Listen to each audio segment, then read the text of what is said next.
Today I'm going to talk about Bob Marley. After Bob Dylan, I want to do that other Bob. There's a lot of similarities, a lot of differences also. One coincidence is that Bob Marley, just like Bob Dylan, got a biopic recently. And the treatment that Bob Marley got was a bit, well, I'm not too happy with it. I mean, they got this R&B teddy bear for playing Bob, and that really didn't feel right.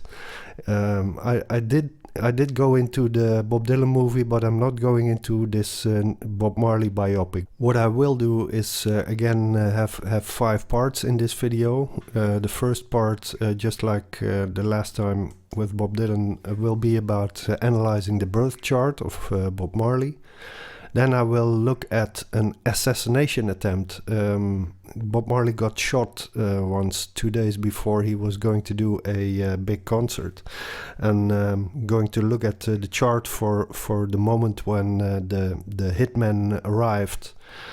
And then after Bob Marley got shot in Jamaica, he went into exodus, you could say, in exile, I think is the word, in England, where once he was arrested by the London police for possession of marijuana or ganja.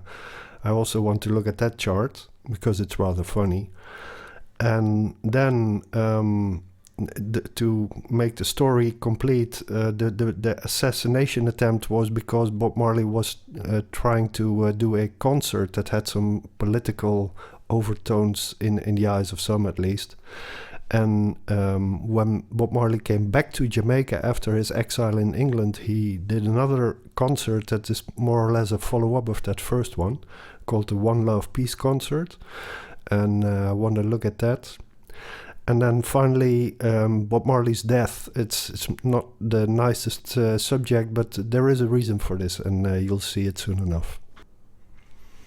As usual, I will start this analysis by looking at the asteroids around Bob Marley's sun. But first, a little technical note. Approximately 2:30 a.m. is his birth time, and this is given by family members. It's not exact enough for an ascendant, but it's better than nothing to know this, better than having no birth time at all. So, the most important asteroids around Bob Marley's sun. The idea is that you find the big overarching theme that rules Bob Marley's life, or the way he's remembered maybe. And in the case of Bob Dylan, we got Prometheus. That was very clear. In the case of Bob Marley, it is a little less clear, but I still think you can make a good case that Pax is the most important asteroid here. Now, why is that? Pax is Latin, and it means peace. And peace, well, you have peace, you have love, you have unity, you have all these lovely things. But I think Pax in the chart of Bob Marley can be thought of as the one love asteroid, so to speak. You also have, if you look at his Pluto, you will find there that unitas, which means unity, is exactly conjunct Pluto. So you could even say that these say the same thing. And there's also an asteroid named Frieden, which is German for peace, which is almost conjunct Pluto. So this theme of peace is definitely in the air. And I think the way Bob Marley talked about peace was he had his own words, of course. He had his own vocabulary. And he called it one love. Unity comes close, but peace is in the same ballpark symbolically. So that's why I think we can say that Pax is probably the asteroid that covers the most important theme in Bob Marley's life, or the slogan that he is still remembered by, even by the people who made this biopic, because they put one love in the title. At least they got that right. Then the next asteroid, and this is not a nice one, Atropos. That is a Greek word, and it means the end or death. And this is not nice to see this asteroid on Bob Marley's son, because if you are, this is about fate, and it says that it was written in the stars that Bob Marley would not live long, something like that. So this is not a nice asteroid, but I do think I cannot really get my finger behind the whole story here, but I do think it is important. Then Autonoma, that is, you should think of that as, independence. You see here a photo of Bob Marley playing at the concert in Zimbabwe that was given when former Rhodesia became Zimbabwe, became an independent nation, just in the same way as Jamaica had become independent in 1962, if I'm correct. So that is a theme that was in some sense familiar to Bob Marley. He had lived through this Jamaican Independence Day. And Autonoma, independence, you can look at it in a few ways in the life of Bob Marley. It is, he grew up in the country. He thought a little bit like a farmer, and farmers are self-sufficient. That is also a form of independence or autonomy. But I think the most important meaning here is, let's say, emancipation of black people. Independent countries in Africa, stuff like that. I think that is, let's say, it's a political asteroid in that sense, I think. Then we have Dejanira, and this is a complicated one. If you talk to different astrologers, you will get different meanings, and again, this one is difficult. I'm going to stick for this chart. I'm going to stick very closely to what the Dutch asteroid specialist Benjamin Adema says, and he says that Dejanira is about all the negative things that you get from adultery, to put it in one word, and to have to be married and to have other relationships on the side, and. In Bob Marley's case, he was quite famous for, he married Rita Marley when he was quite young, I think maybe 18 or 19. But he had lots of girlfriends and lots of children with lots of girlfriends. And the photo that I show you here to illustrate is that even this is Anna Wintour, the editor of Vogue magazine, if I'm correct, and even she has her Bob Marley story. There were a lot of women in Bob Marley's life, and Dejanira is about the negative fallout that you can get from this. And well, maybe you should ask Rita Marley about that, but it could even have been something that affected his image in a negative way, I think. If you compare it to the image of the revolutionary, the rebel, and so on. And then Ubasti, the last one that I wanted to pick out, is really a creativity asteroid. Like, for example, you also have Daedalus and Icarus, but Ubasti has that same idea of creativity, but it throws in a lot of eros, so to speak. It has a sexual energy in the sense of creation, really making stuff from the start. And well, Bob Marley was incredibly creative, and he also had that passion, and I tried to capture that in this photo. It's maybe not the best illustration, but I hope you get the point. Let's continue with the name asteroids now. And unlike Bob Dylan, Bob Marley does not have his own asteroid, so we have to improvise a little bit. And just look at his name. We have Robert, we have Nesta, and we have Marley. And now the game is to find asteroid names that have that have a shape, you could say, linguistic shape. I mean, in the sense of the word morphology, if you're familiar with that. So you look at the shape of words that are closest match to either Robert or Nesta or Marley. And for Robert, Roberta is a very solid one that works very well in the case of Bob Marley. Nesta, you have Nestor and Nesterov as closest matches. They also work fine. And for Marley, you get Marlou and Marlene. And these also work fine. So that's a good beginning. And then Bob Marley had a nickname. The people around him used to call him Skip or Skipper. And these nicknames, they also work, but maybe a little bit less. And then, you could say that I studied linguistics a long time ago. So I think of this stuff a little bit in terms of linguistics. And you could say that asteroid names have their own funny linguistics, and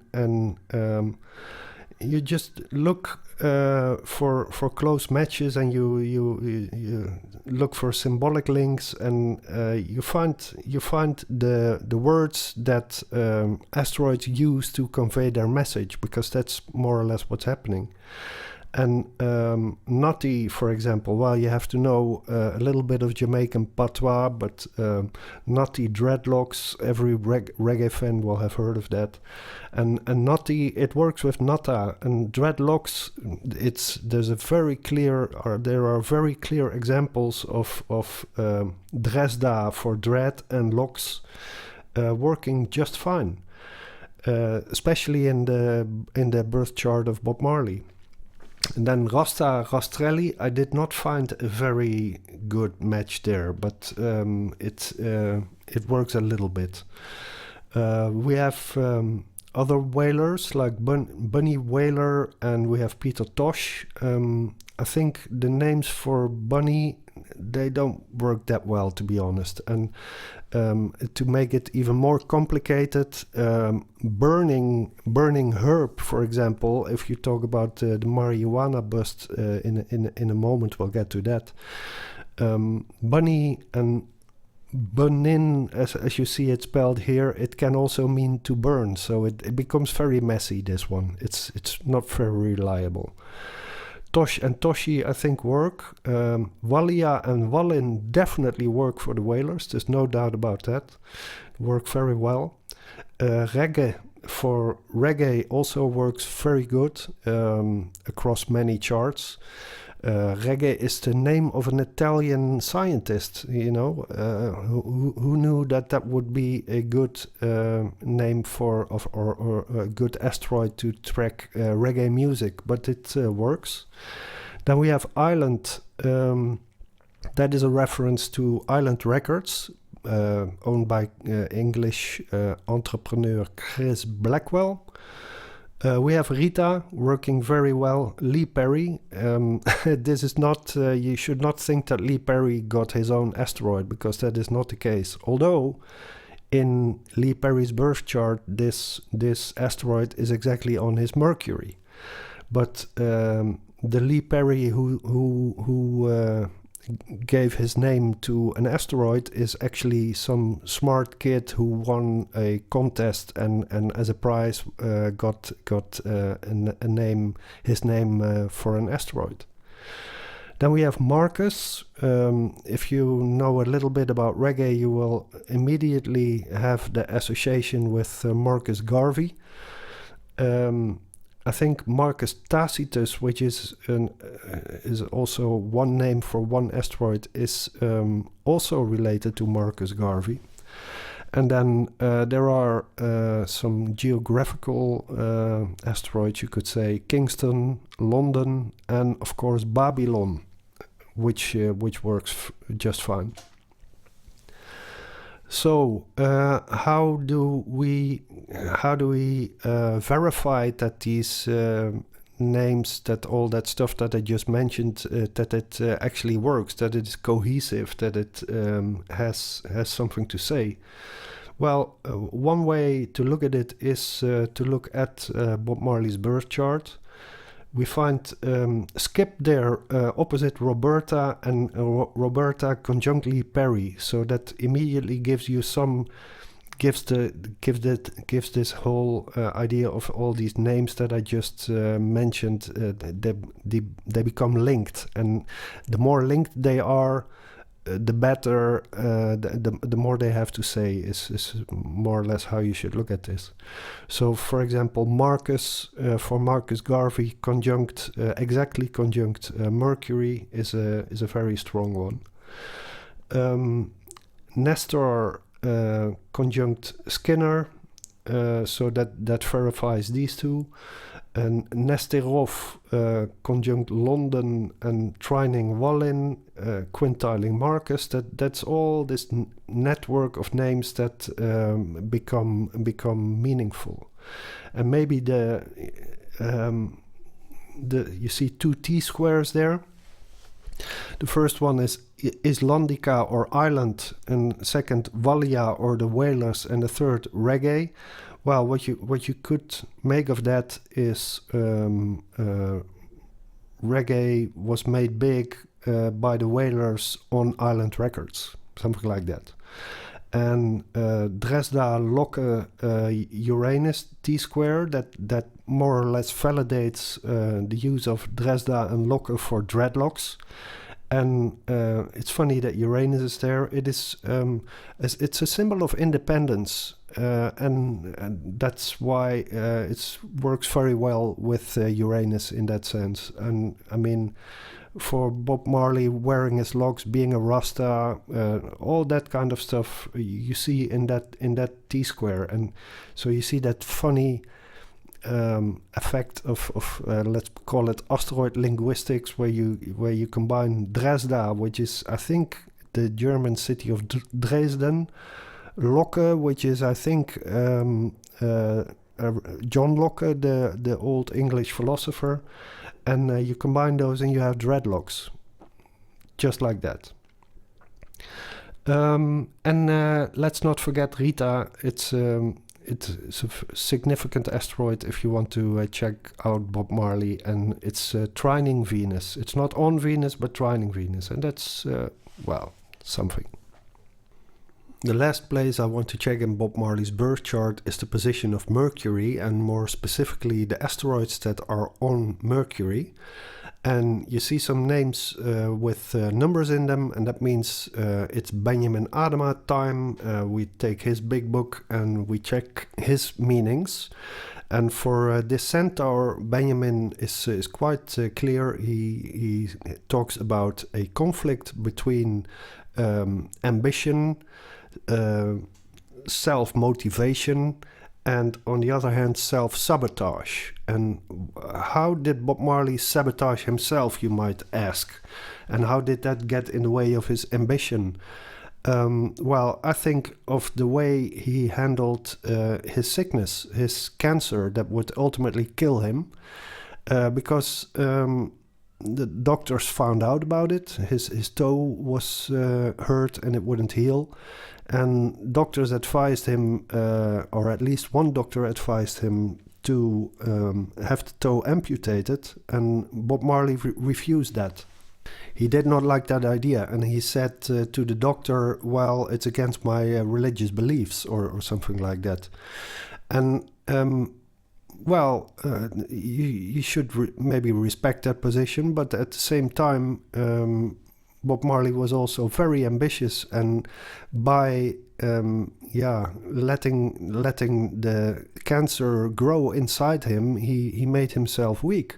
So there is a very clear conflict there between what you could call, in Benjamin Adema's words, self-motivation and self-sabotage.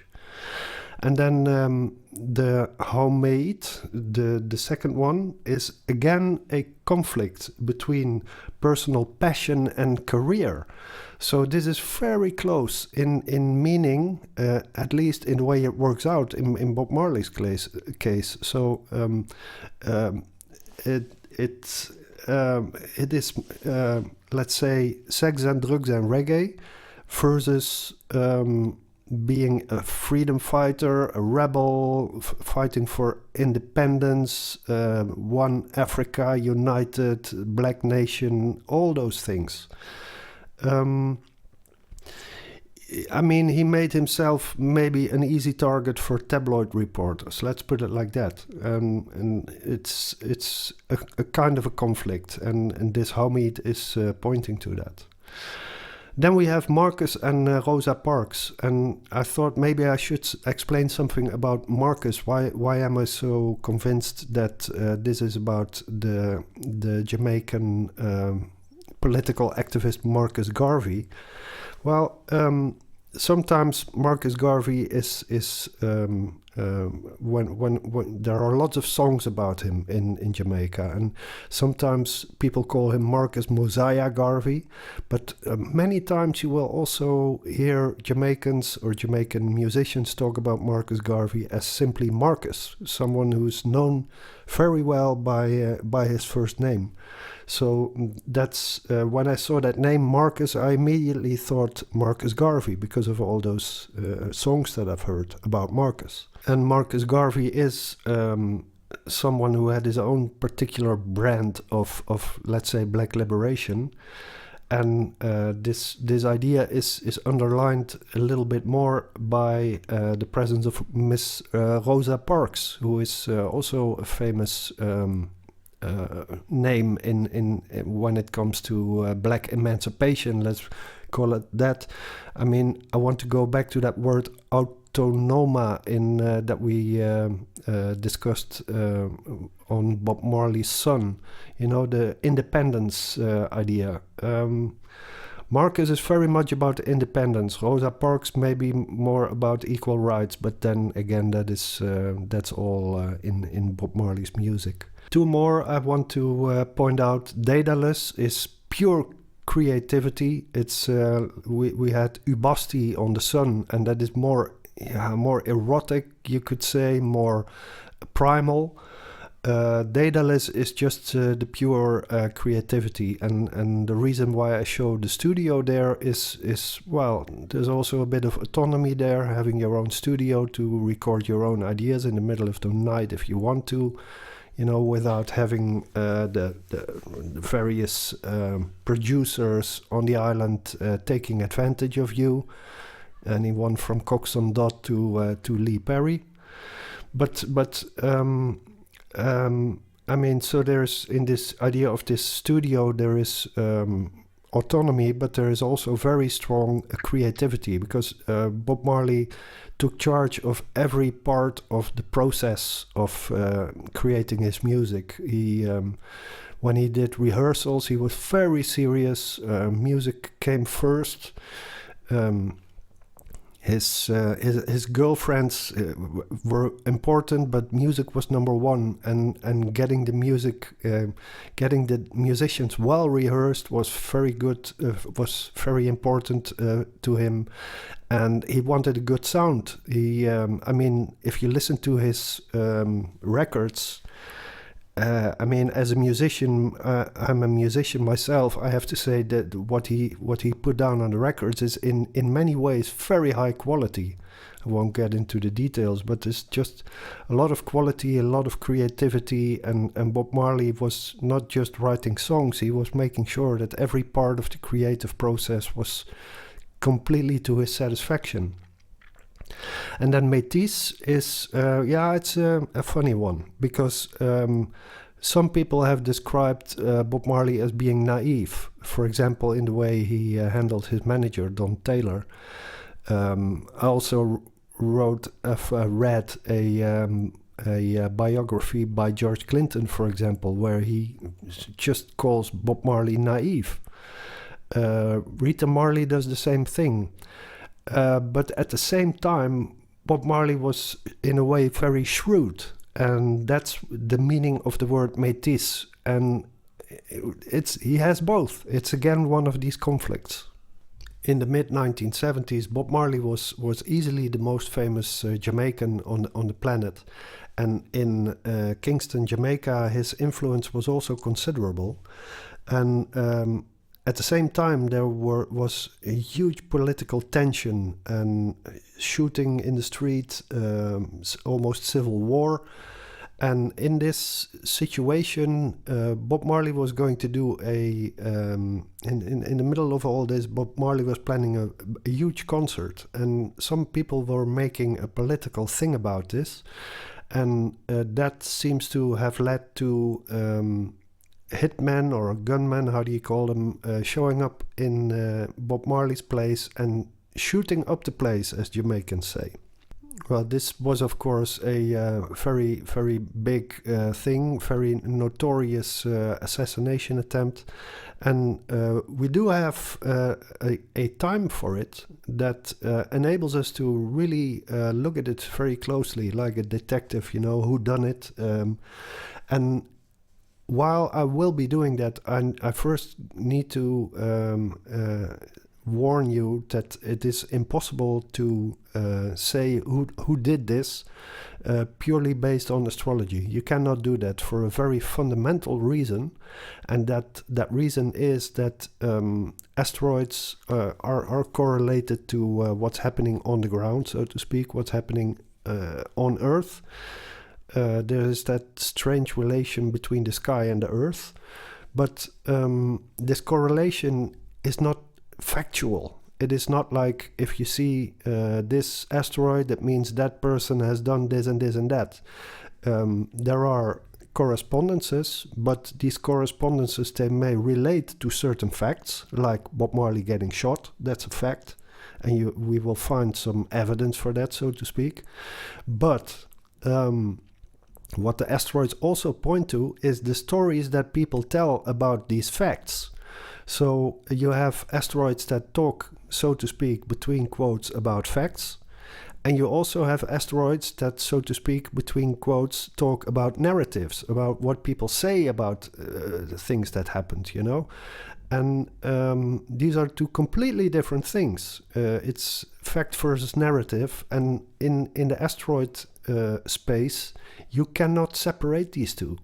And that is the fundamental reason why you can never say, okay, this party, the left did it or the right did it, the political left, the bullet came from the left or the bullet came from the right. You can never say that based on asteroid placements. But having said that, I do want to get into the details of this shooting. And especially I want to look at the ascendant because we have an exact time. And I have to say big respect in regular language, big respect to Benjamin Adema, because he hits the nail on the head once more with this centaur that is exactly on the ascendant at the moment of that the gunmen break into Bob Marley's place. Benjamin Adema gives for this centaur literally hitman. I mean, it doesn't get more clear than that. And if you look at the other important asteroids around the ascendant, so that's for 8:30 in the evening, you see Phoenix, which is relevant enough in the sense that he escapes the bullets unharmed. You can see how that fits the picture. Then there's Vesta, and Vesta is the goddess of the hearth, of the home. Well, if you use your imagination a little bit, you might say that Vesta protected Bob Marley or something like that. It's not a very strong case, I will immediately admit that, but Vesta is a very important asteroid, and it is about the house, the home. Make of it what you want.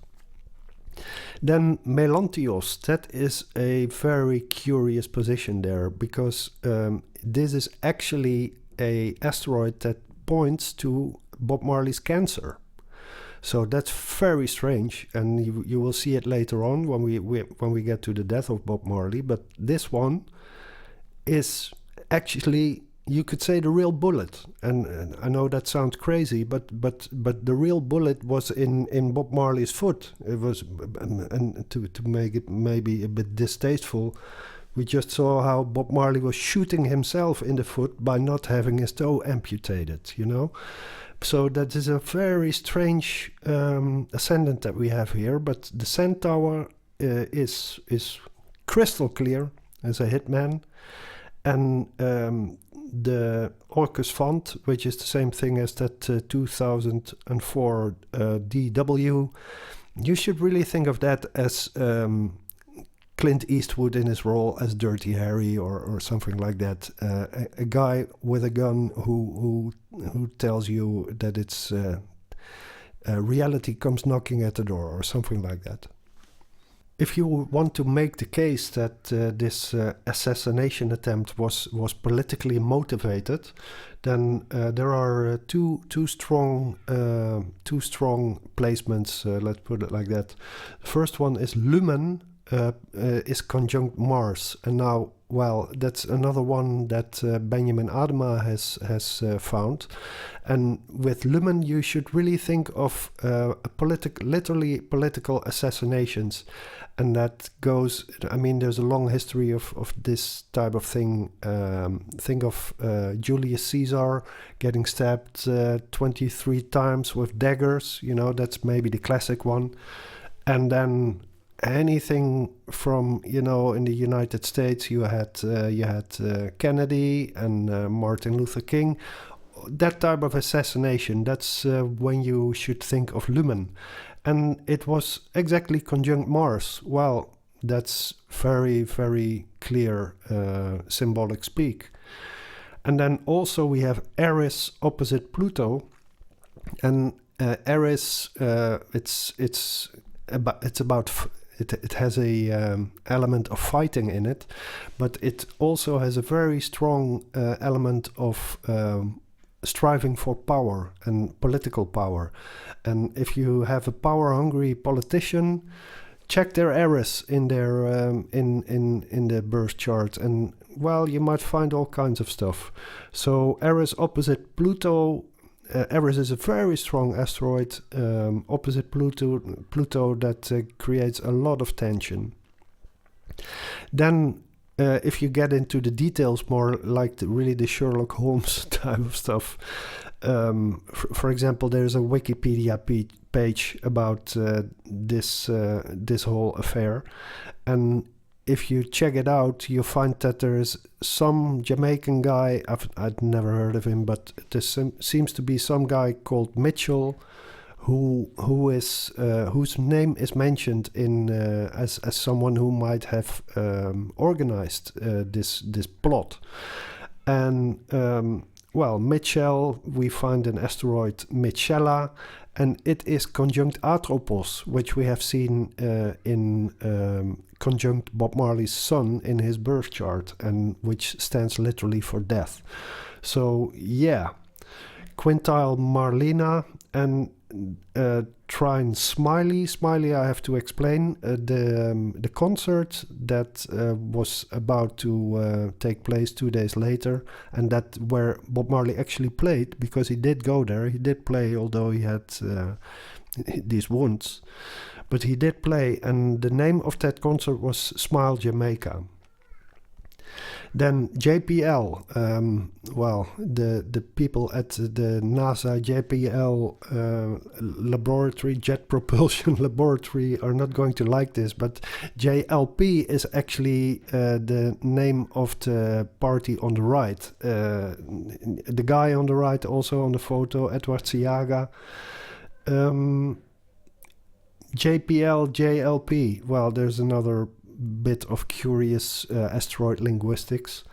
It's conjunct Kingston, but more importantly, it is also square shot well, and shot well is exactly what it says on the tin, shooting and hitting a target. And you could make the argument that square shot well means he did not shoot that well, the hitman.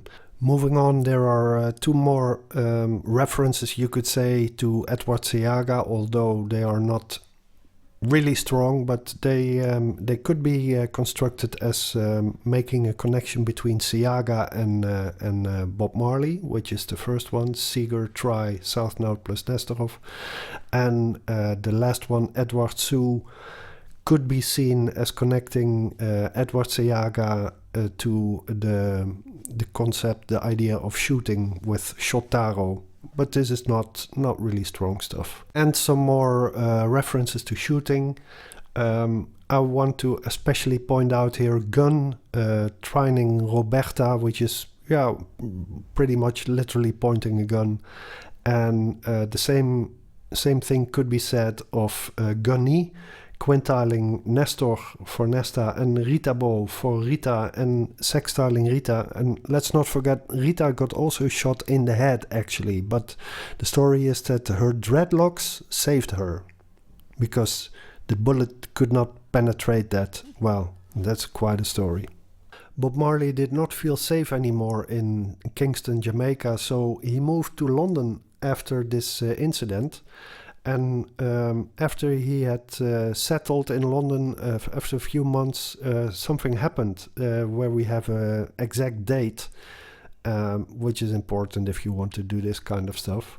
So we have a date for the moment he got busted. He and I think Carlton Barrett or Aston Barrett, I don't know, these two get busted for possession of ganja or weed or herb, however you want to call it. And all these names are actually useful when you want to paint the picture in asteroid terms.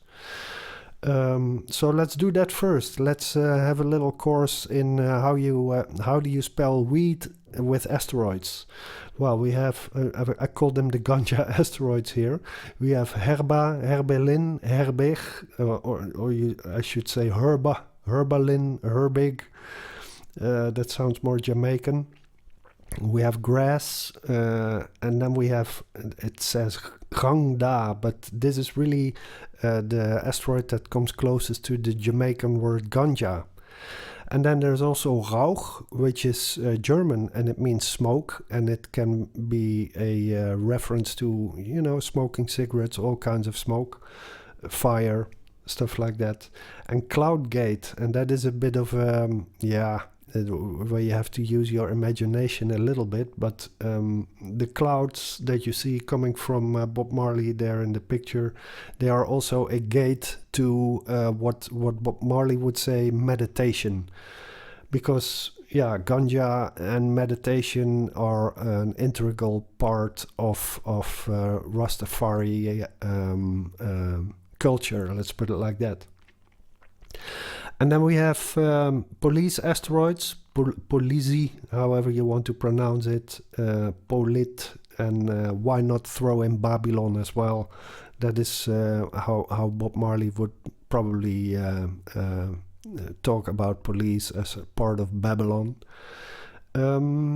And then there are some aspects that combine all these in a funny way, I must say. Because look at this. We have in the upper left corner, we have London and Polisi, which means that we're not talking just about any police, but we're talking about the London police, close to Jupiter. And opposite, we find gangda or ganja and grass, quite close. And we also have an SDO there that unfortunately I forgot to put in the picture, but it's right next to ganja, and this SDO is about a humanitarian interpretation of law. And that means like you take into account the circumstances as a judge when you say when you give the verdict. In other words, what this SDO points to is Bob Marley got lucky, let's put it like that. And actually the asteroid Fortuna is always in the neighborhood with Mr. Marley. He got lucky because the judge could have put him away for a long time in jail, but well, of course, Chris Blackwell also had some connections, and things worked out. There's a little bit more to it. If you look at the position of Cloudgate, I mean, it sounds a bit fake to use asteroids like that, but it's really well aspected, to put it like that. And Babylon, Square Herb, Quintile Grass. I mean, that's funny stuff. I love that type of stuff, to be honest.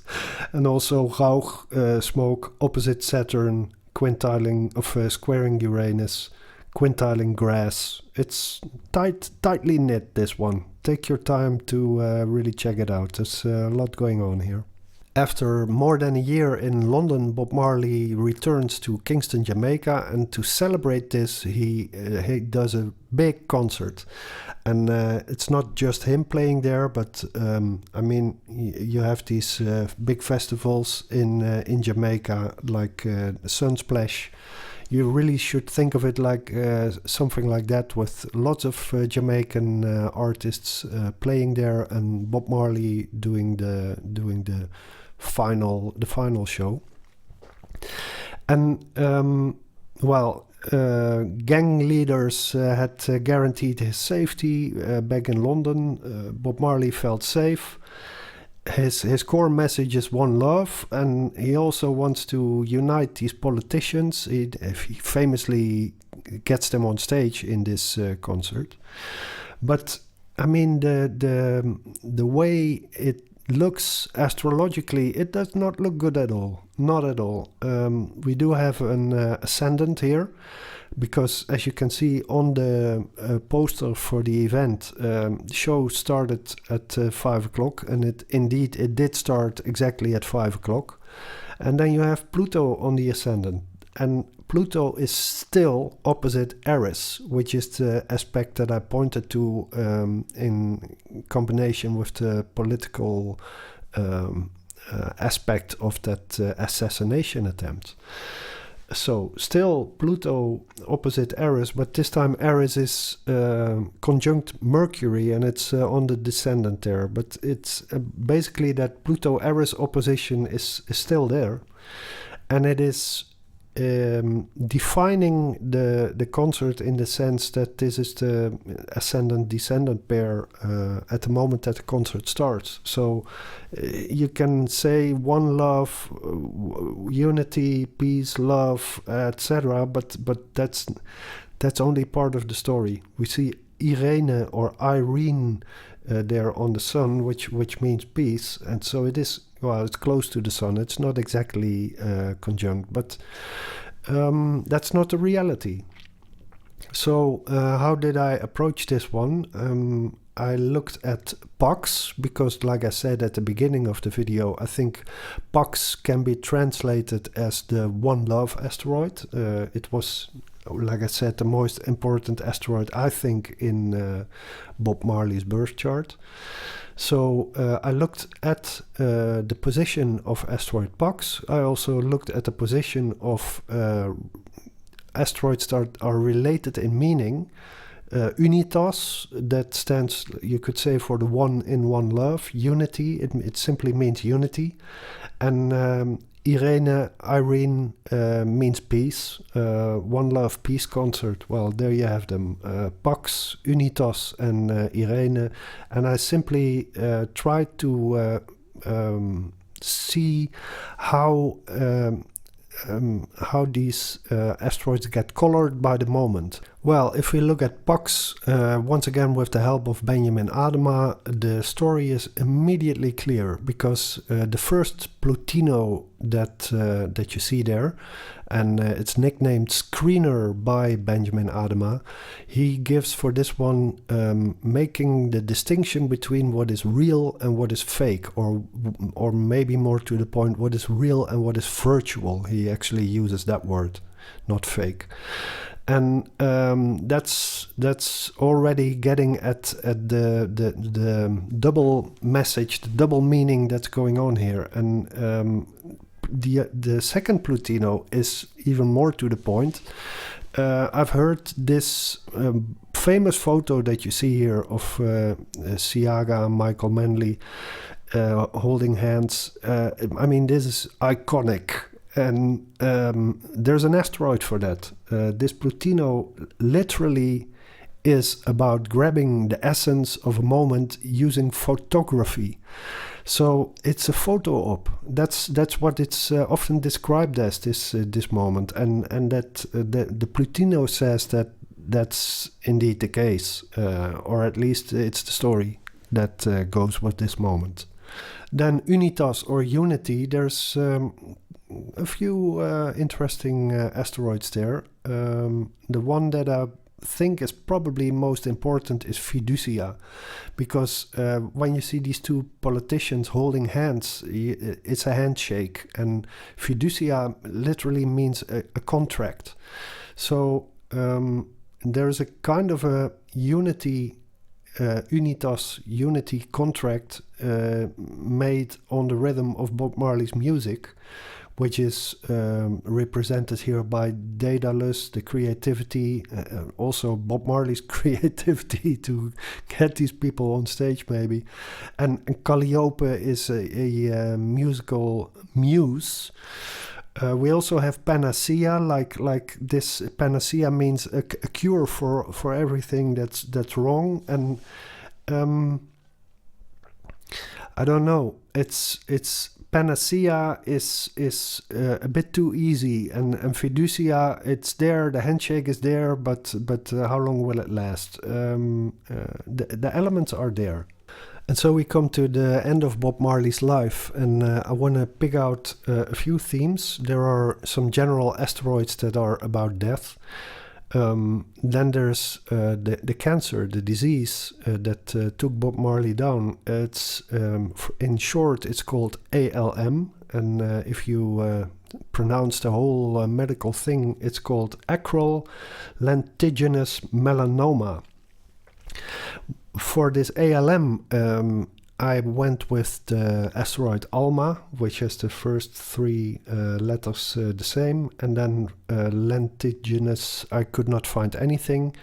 Melanoma, I went with Melantios, Melanchthon, and Melancholia, and they work better than expected, I have to say. And finally, there's the theme of thunder. It seems that Bob Marley went out with a bang. Now, this is a bit speculative and all that, but I want to tell the story anyway, because Judy Mowatt, who sang backing vocals in the I Trees, she saw a lightning flash over the photo of Bob Marley in her room at the moment that he died. And that was for her like a sign. And now you can say, well, that sounds too much like superstition. Come on, why do you want to go with that kind of a story? Well, because it is in some sense substantiated, or what is the word? It is an asteroid story, to put it like that. And I'll show you that using this Damocleid, again with help from Benjamin Adema and some other asteroids that are related to thunder. And my private association with this, that there is no asteroids for that, but my private association with this is very much, if you know dub music from Jamaica, King Tubby, when he slaps his spring reverb, you get this thunderous sound, and it's just a Jamaican thing. It's a Rastafari thing also, this lightning and thunder. It's really Old Testament type stuff that goes very well with, in my opinion at least, with the Rasta vibe. So let's see how that works. First, Atropos, and it reminds me of Bob Marley lyric where he goes like, you think it's the end, but it's just the beginning. This connection of end and beginning is what we see with the asteroid Atropos in his birth chart, because Atropos, meaning the end, is on his sun, which is literally the beginning of life. So this thing with Atropos, it makes sense to look at the position of Atropos at the moment of his death. And what you find is two things. Pelé, which is, well, you can, if you want to, you could read a reference to his love of football in there. You don't have to, but I personally liked it. But much more important is the Damocleid, because that goes back to the story about the thunder. With the help from Benjamin Adema, this Damocleid stands for liking this thunderstorm thing. You know, some people love it. They chase storms, chase that type of stuff, and just being impressed by thunder and liking that feeling. That is what is expressed by this Damocleid. So there's immediately this strong link with the story that Judy Mowatt told. Then the medical stuff, which totally knocked me out, I have to say. I mean, that this was really amazing to me. This you get ALMA, which points to the cancer in the technical sense, ALM, and Melantios also, and they are exactly conjunct. But look, what is between those two is Sickafoose, and now you have to bend the word a little bit, but then you get a sick foot, which is exactly what we were talking about. And bombig is can again be, that could be thought of as a loud bang, a loud explosion, and so there you have that thunder that strikes. And Phoenix. Both Phoenix and Melantios were present at the moment of the shooting, the hitman, and they return here. That's one of those strange cycles that happens in Bob Marley's Asteroid stories, so to speak. Final one. The thunder clusters, as I've called them here, Typhoon, Storm, and Donar. Donar is a thunderous god, just like Zeus. And the other ones are more about heavy weather. And, well, there you have it. Cerberus thrown in. Cerberus is Pluto's dog, so to speak, entering the underworld. We have Rita there, we have Marley and Nesterov we have there. I see this as going out with a bang, and I think Judy Mowatt was really in tune with what was happening. People actually responded to the Bob Dylan quiz that I did last time, and that amazed me. But it's also nice to get a little bit of feedback, and also to really what I want to do is stimulate you to pick up this way of thinking about asteroids, because I called it linguistics, asteroid linguistics. It's a language of the sky, and you can ignore it like most astrologers do, or you can try to find your way there and learn by doing, because that's the only way to learn this language is to try to interpret the stuff that you see and bend your mind a little bit and expand your knowledge about asteroids and practice. So here is some stuff to practice with. It should be easy if you have a feeling for this type of stuff. What is happening here? It's another important event in Bob Marley's life. If you can tell me what it is, send me an email, and if you get it right, you get a free reading.